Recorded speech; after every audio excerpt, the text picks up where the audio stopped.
नमस्कार, आज तक 24/7 न्यूज में आपका स्वागत है और मैं हूं आपके साथ निकिता श्रीवास्तव। आइए रुक करते हैं आज की तमाम बड़ी खबरों का।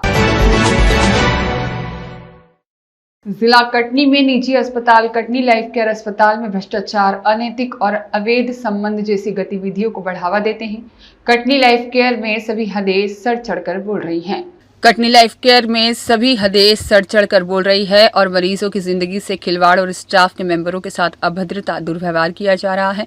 डॉक्टर राजीव निगम और डॉक्टर संतोष श्रीवास्तव झोला छाप बिना डिग्री के होते हुए बड़े पोस्ट में होने पर मरीजों की जान के साथ खिलवाड़ करते हैं।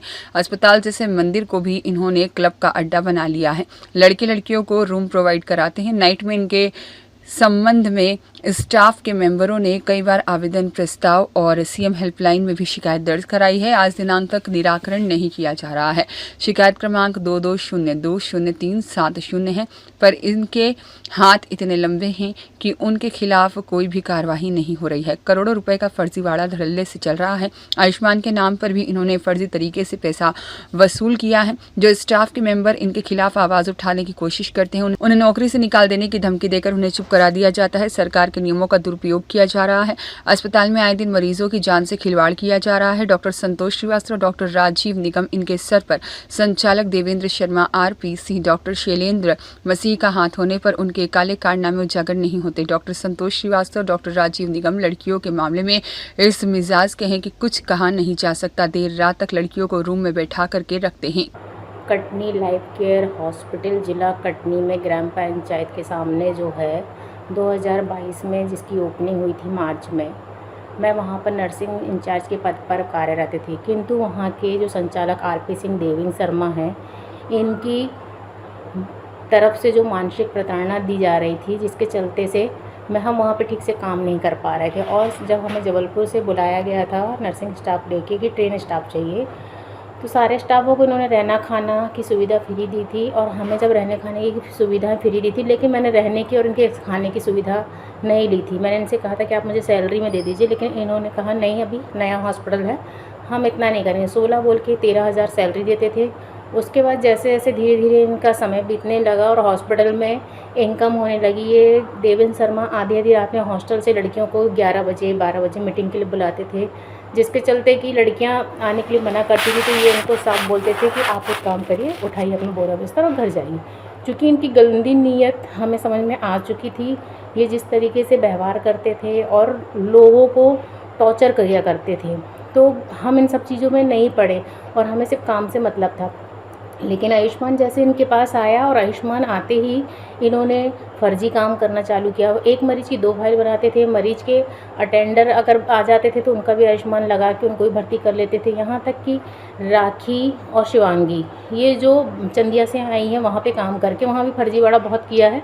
वहाँ से भगाया गया ये स्टाफ है जिनको इन्होंने ले लिया। और उसके बाद आज के समय में जो बड़े बड़े पढ़े लिखे MBBS डॉक्टर हैं, उन्हें 40 से 50,000 सैलरी नहीं दी जाती है, जिसके चलते ये लोग केवल सिर्फ ये लोग लड़कियां हैं और इनके साथ इनके तरीके से लिप्त हो जाती हैं।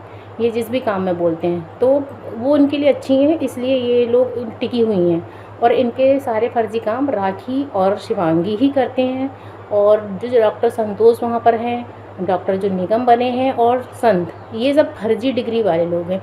और जिला चिकित्सालय में कैसे इनको अनुमति दे दी जाती है कि आप ऐसा अस्पताल खोल लीजिए और ऐसे लोगों को रख लीजिए, और सारे फर्जी दस्तावेज़ उन्होंने पेश करके हम लोगों के दिखाए हैं, जो ट्रेनिंग वाले हैं, जो रजिस्ट्रेड हैं, उनके दिखा के इन्होंने अपने अस्पताल में बात बना के रखी है।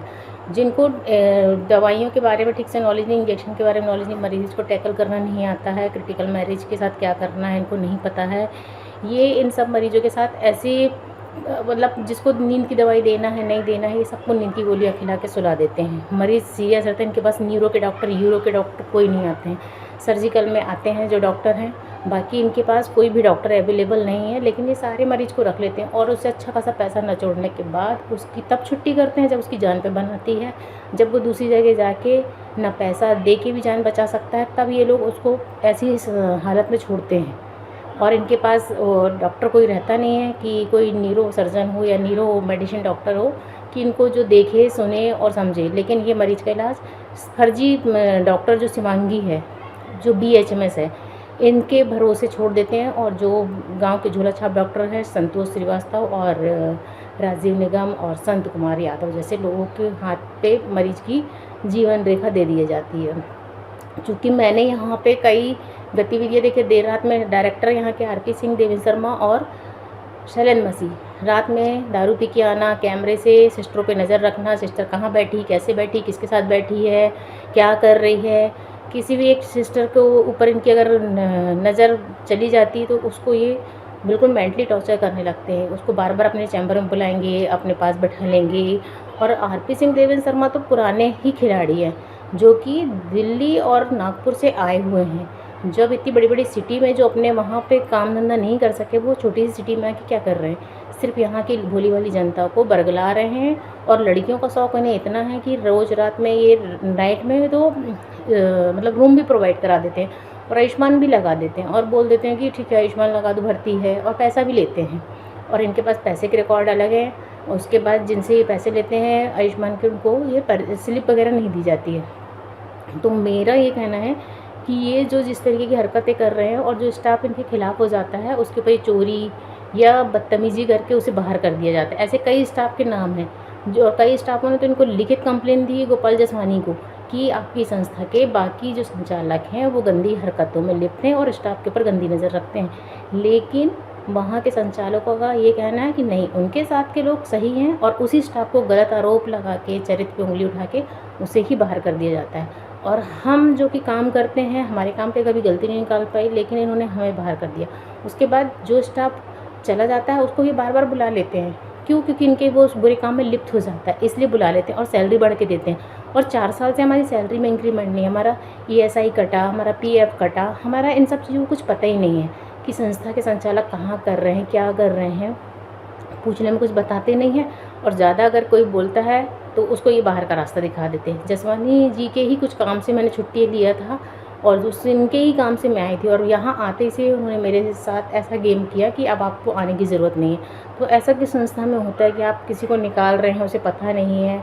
और हाँ, मैं आपके काम में ज़रूर लिप्त नहीं थी कि आपकी फर्जी फाइल नहीं बनाती थी, और इन्होंने मुझे साल भर से ही कैजुअलिटी में बैठा दिया था, क्योंकि ऊपर जो भी ऑपरेशन होते थे फर्जी तरीक़ों से होते थे। किसी का ऑपरेशन कुछ होता था, किसी को कोई प्रॉब्लम नहीं भी होती तो भी उसको प्रॉब्लम बता के ऑपरेशन कर देते थे। तो ऐसी कई चीज़ें थी जिसके लिए मैं आवाज़ उठा देती थी, बोल देती थी। इनको ये लगता था कि ये बाहर हल्ला करेगी, बताएगी, या टेंडर को भड़का देगी, या टेंडर को बताएगी।